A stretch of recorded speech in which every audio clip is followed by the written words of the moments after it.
Saudara, polisi tetapkan 2 siswa pelaku perundungan di Cilacap, Jawa Tengah sebagai tersangka setelah melakukan penyidikan dan memeriksa saksi. Pada 2 pelaku ini, saudara, polisi menerapkan pasal berlapis, yaitu pasal 80 Undang-Undang Sistem Peradilan Pidana Anak dengan ancaman hukuman 3,5 tahun dan juga pasal 170 KUHP dengan ancaman hukuman 7 tahun penjara. Karena masih di bawah umur, 2 tersangka itu tidak ditahan. Tersangka dititipkan di Rumah Penampungan Trauma Center Dinas Sosial Kabupaten Cilacap.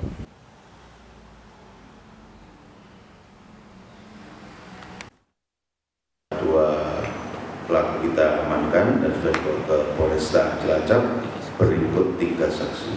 Dan ini didampingi semuanya oleh keluarganya masing-masing, supaya tidak ada tindakan-tindakan lain yang mungkin menunjukkan Polri bahwa kita tidak profesional. Kita tetap profesional, bekerja sesuai dengan fakta hukum yang ada. Sementara itu, saudara, siswa SMP di Cilacap, Jawa Tengah yang menjadi korban perundungan temannya ini kini dirujuk ke RSUD Margono Purwokerto untuk dirawat secara intensif. Korban sejak semalam dirawat di RSUD Majenang, saudara. Namun karena mengeluh sesak napas, Polresta Cilacap pun merujuk korban ke RSUD Margono Soekarjo di daerah Purwokerto untuk dirawat lebih intensif. Apa yang dirasain, Mas? Untuk kondisi korban sekarang dari tadi malam pada saat korban mengeluh sesak, korban dibawa ke Rumah Sakit Majenang. Untuk hari ini rencananya korban akan kita rujuk ke Rumah Sakit Margono untuk mendapatkan perawatan yang lebih intensif.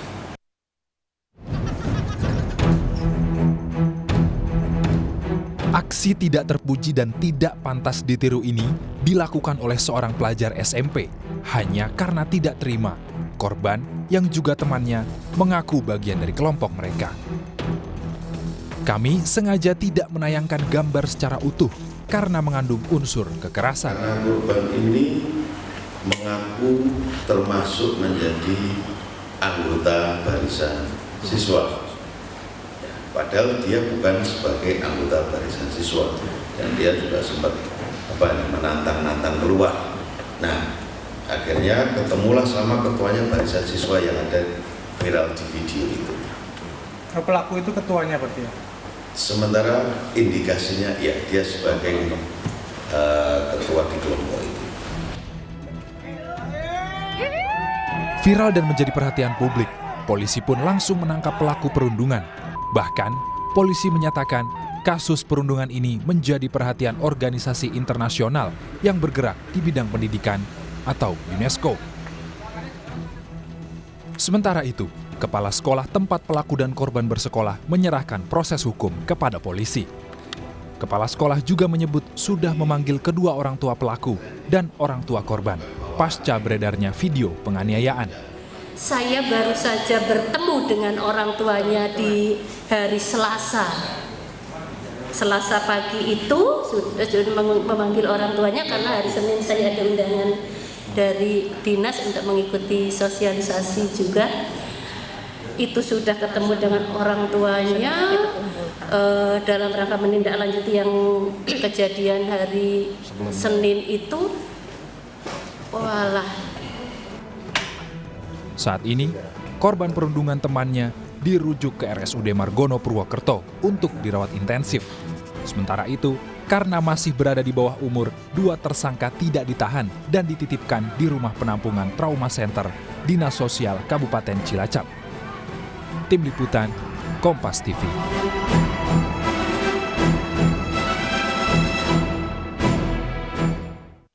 Lalu bagaimana penanganan kasus ini, saudara? Kita tanyakan kepada Kasat Reskrim Polresta Cilacap, Kompol Guntar Arif Setioko yang telah bergabung bersama kami di Kompas Malam. Salam sehat, Mas Arif. Salam sehat. Mas Arif, update penyelidikan kasus ini seperti apa? Update-nya jadi setelah kita tetapkan pelaku anak, 2 pelaku anak, kami hari ini melakukan penahanan kepada kedua pelaku anak itu, Mas. Oke, sudah dilakukan penahanan. Kalau kita lihat dari video tersebut kan tidak hanya ada 2 orang begitu, 2 siswa di situ. Apakah hanya fokus di 2 anak ini atau nanti akan ada tersangka lain?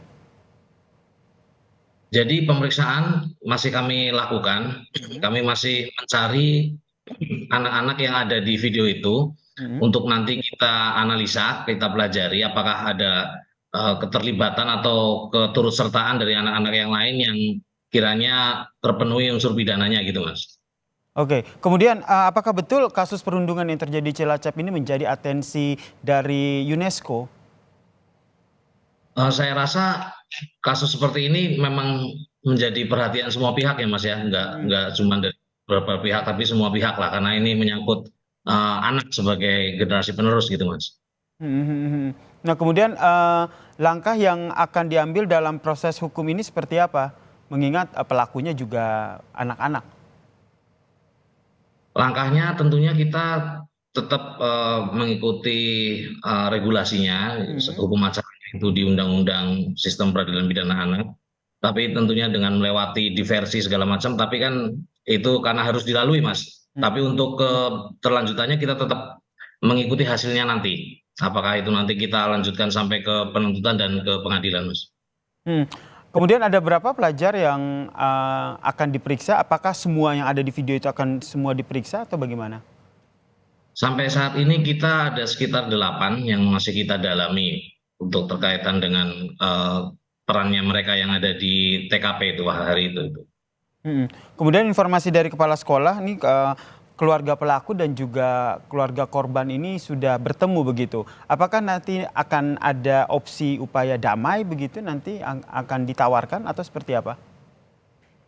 Jadi seperti yang saya sampaikan tadi Mas, karena kita hukum acaranya merujuk ke Undang-Undang SPPA, tentu akan ada proses diversi. Proses diversi itu kan seperti mediasi Mas. Tapi nanti kita melihat apakah mediasi itu nanti berhasil atau tidak, itu yang nanti kita sebagai langkah ke depannya. Apakah ini nanti mau dihentikan secara diversi kekeluargaan ataupun nanti kita tindak lanjuti sampai ke proses penuntutan dan ke pengadilan.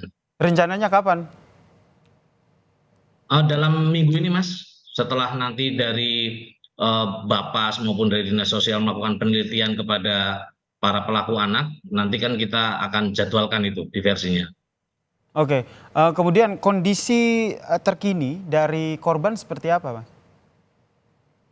Korban saat ini sudah ada di Rumah Sakit Margono, jadi di Purwokerto. Untuk keadaannya tadi dari hasil ronsen memang ada luka cukup serius di rusuk korban. Jadi dan ada sedikit cedera di leher, gitu Mas katanya. Oke, cedera di bagian leher. Untuk kondisi ini, apakah sudah ada informasi hasil dari visum begitu dugaannya karena apa?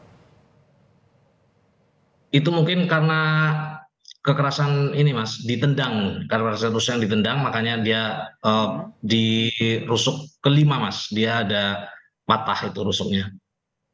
Oke, penanganannya akan seperti apa nanti? Penanganannya untuk korban kita di Margono, nanti kita dari Polri yang akan menanggung biaya pengobatannya Mas. Dan selain itu juga kita juga menyiapkan tim psikologi untuk memberikan trauma healing supaya yang bersangkutan itu bisa meminimalisir trauma yang dialami gitu.